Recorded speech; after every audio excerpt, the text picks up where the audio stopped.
I'm going to talk about our social sciences adoption. And before I dive too much into it, I just want to really explicitly connect some dots for you. So Ginny mentioned earlier, we have these key efforts, right? And we believe those key efforts are instrumental and will provide increases to the data that we measure as our strategic measures. The key effort that social sciences is an example of is the idea or the concept of selecting and consistently implementing high quality, culturally and linguistically responsive curriculum.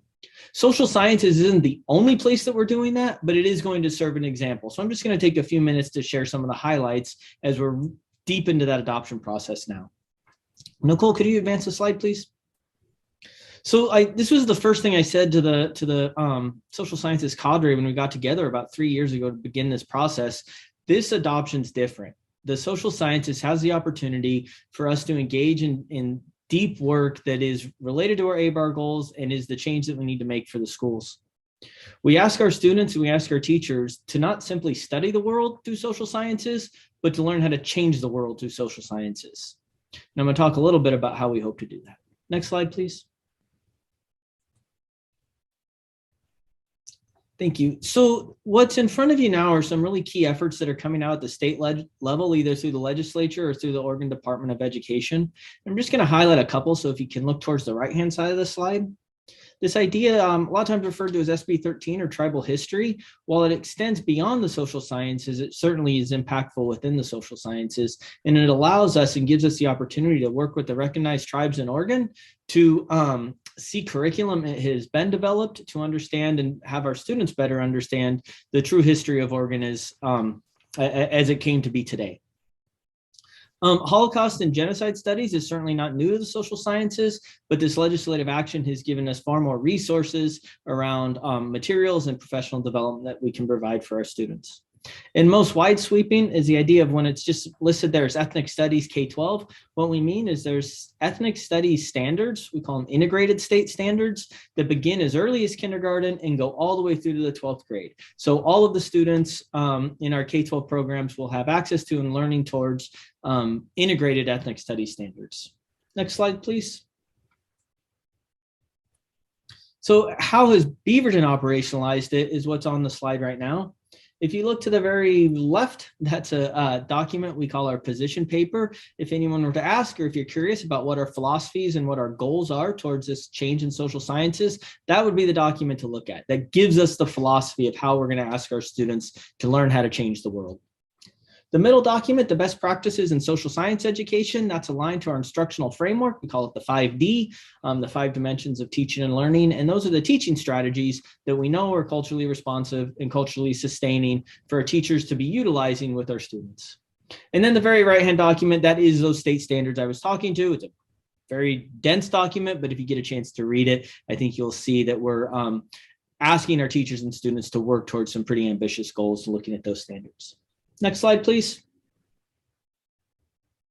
So this is just a little bit of research on why we think this is the right approach. Again, remember, I'm making a connection from social sciences to some strategic measures that actually aren't measuring social sciences directly, right? We don't have a OSAS exam that our students take specifically in the social sciences.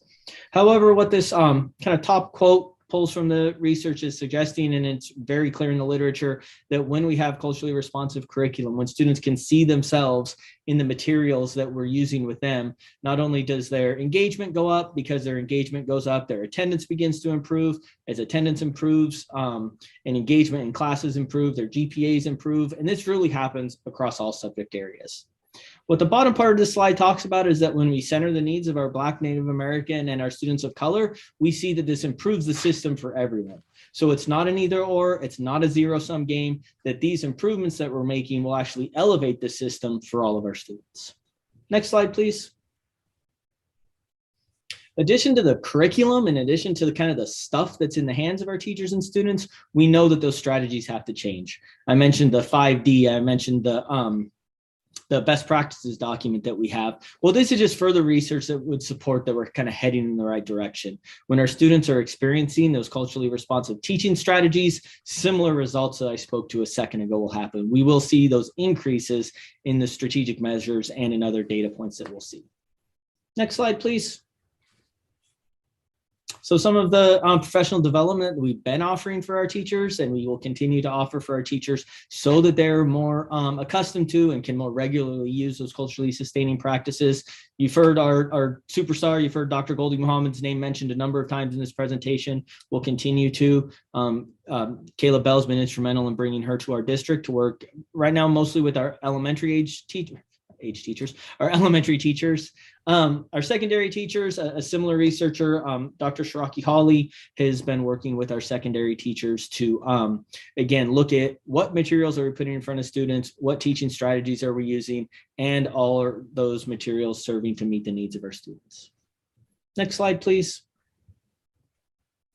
So the question, and it may go without saying, but just briefly making sure we're hitting on it. We know that we need to improve our practices at the classroom level. We know that through the data we looked at, but we also wanted to we also know that through the voices of our students.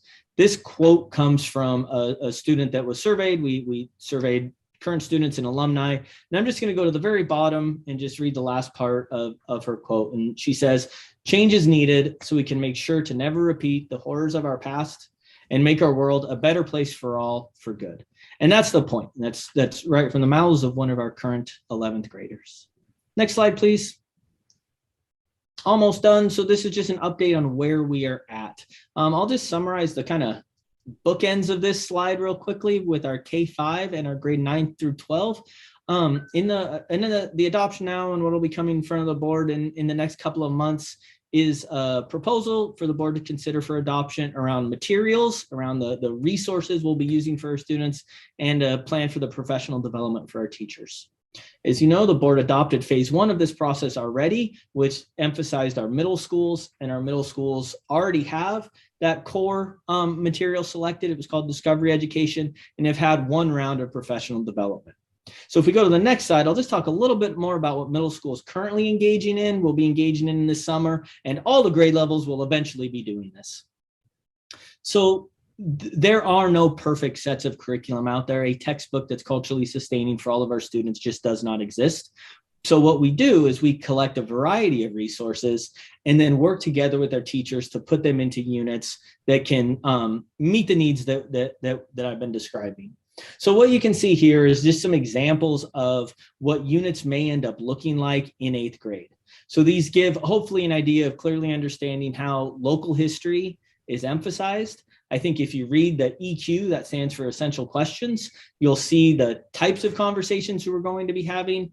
And the addition to this will become, what does that classroom practice look like? As we get our teachers together, they'll be able to describe like exactly what are the, the lessons, the assignments and things like that that the students will be going through.